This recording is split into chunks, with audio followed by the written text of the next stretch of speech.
আপনার বাপের বয়সী রিক্সাওয়ালাকে তুই তুকারি করে কথা বলা চলবে না। নিহত আগাফিজ যখন রাজপথে পড়েছিল, আমাদের রিক্সা চালক ভাই নুরু মিয়া তাকে তুলে হাসপাতালে নিয়ে গিয়েছিল। শ্রমিকের সঙ্গে ছাত্ররা যদি এক হয়ে দাঁড়ায় তাহলে পরে কেউ আমাদের বিজয় ঠেকায় রাখতে পারবে না। রিক্সাওয়ালাদের সঙ্গে বেয়াদবি করবেন না। আপনার বাপের বয়সী রিক্সাওয়ালাকে তুই তুকারি করে কথা বলা চলবে না। এবং যারা পরিশ্রম করে দেশকে গড়ে তুলেছে তাদের প্রতি সম্মান জানানো শিখে ভুলে যাবেন না। এই গণঅভ্যুত্থান একজন লোকের তৈরি না, এইটা হলো সমস্ত ছাত্র জনতার গণঅভ্যুত্থান। সেখানে রিক্সাওয়ালার রক্ত আছে, গার্মেন্টস শ্রমিকের রক্ত আছে। তাদেরকে বঞ্চিত করে বৈষম্য বিরোধী স্লোগানের কথা বলে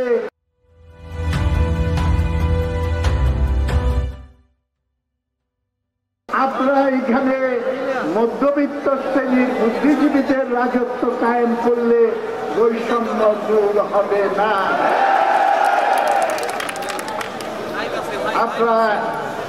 আমি আশা করব আপনাদের কথার সঙ্গে আপনাদের কাজের মিল আছে কিনা সেই প্রমাণ আমরা দেখতে চাই। যেমন নাকি হাসিনা সরকারের অন্যায়ের বিরুদ্ধে আমরা প্রতিবাদ করেছি, আপনারা প্রতিবাদ করেছেন, ছাত্র নেতারা প্রতিবাদ করেছেন, আন্দোলন করেছেন।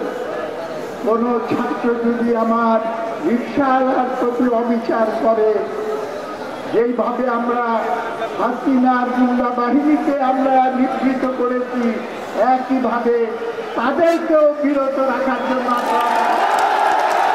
আসলে আমাদের একসঙ্গে দাঁড়াইতে হবে। শ্রমিকের সঙ্গে ছাত্ররা যদি এক হয়ে দাঁড়ায় তাহলে পরে কেউ আমাদের বিজয় ঠেকায় রাখতে পারবে না। আপনাদের এই সংগ্রামে আমি আজকে থেকে না, এই বহুদিন ধরেই এই সংগ্রামে আছি, এখন বয়স হয়ে গেছে, তাও এটা জানিয়ে রাখেন যতদিন প্রাণ আছে আপনাদের সংগ্রামের সঙ্গে থাকবো। যিনি নিজে প্যাডেল রিক্সা চালান, আমরা সেই কারণে বলতে চাই, প্যাডেল রিক্সা এবং অটো রিক্সা উভয়ের প্রতিনিধিত্ব করি আমরা রিক্সা ভ্যান ইজবাইক শ্রমিক ইউনিয়ন। প্যাডেল রিক্সা এবং অটো রিক্সার মধ্যে কেউ যদি বিভেদ করতে চান, সেই বিভেদ আমরা প্রতিরোধ করব। আমরা শ্রমিক, আমাদের সবচেয়ে বড় পরিচয় আমরা শ্রমিক, এবং আমরা আমাদের এই শ্রমিকদের স্বার্থ রক্ষা করার জন্য প্যাডেল এবং অটো সব কিছুর মধ্য দিয়েই আমরা আমাদের যেই শ্রমিকদের স্বার্থ, সেই স্বার্থ বজায় রাখবো। প্রিয় ভাই বোনেরা, বৈষম্য বিরোধী আন্দোলনে আমাদের 24 জন রিক্সা শ্রমিক আত্মদান করেছে। নিহত আগাফিজ যখন রাজপথে পড়েছিল, আমাদের রিক্সা চালক ভাই নুরু মিয়া তাকে তুলে হাসপাতালে নিয়ে গিয়েছিল। অসংখ্য আহত ছাত্রকে রাজপথ থেকে হাসপাতালে নিয়ে গিয়েছিল আমাদের রিক্সা শ্রমিক ভাইয়েরা। এই আন্দোলনে ঢাকার সবচেয়ে বড় শক্তি ছিল রিক্সা শ্রমিক ভাইয়েরা। কিন্তু বৈষম্য বিরোধী আন্দোলন, সেই আন্দোলন যাদের বিরুদ্ধে প্রথম বৈষম্য করলো তারা হচ্ছে রিক্সা শ্রমিক। আমাদের কথায় ভয় পেয়ে শেখ হাসিনা ঘোষণা করেছিলেন ওবায়দুল কাদেরকে, রিক্সা বন্ধ করার ওবায়দুল কাদেরকে রিক্সা বন্ধ করতে পারেন নাই। যারা এই ষড়যন্ত্রের পিছনে আছেন তারা এখন কোর্টের আশ্রয় নিয়েছেন। প্রথম কথা, আমাদের উপরে চাঁদাবাজদের যে অত্যাচার, মাসে 3000 টাকা করে চাঁদা দেওয়ার যে অত্যাচার, সেই অত্যাচার কমবে আর সরকারের লাভ হবে। প্রতি বছর আমার কাছ থেকে তারা রাজস্ব পাবে। বাংলাদেশে 60 লক্ষ রিক্সা আছে, 60 লক্ষ রিক্সার কাছ থেকে সরকার রাজস্ব পাবে। 2 নাম্বার বলেছি, আমাদেরকে যৌক্তিক রোড পারমিট দেওয়া হোক। আমরা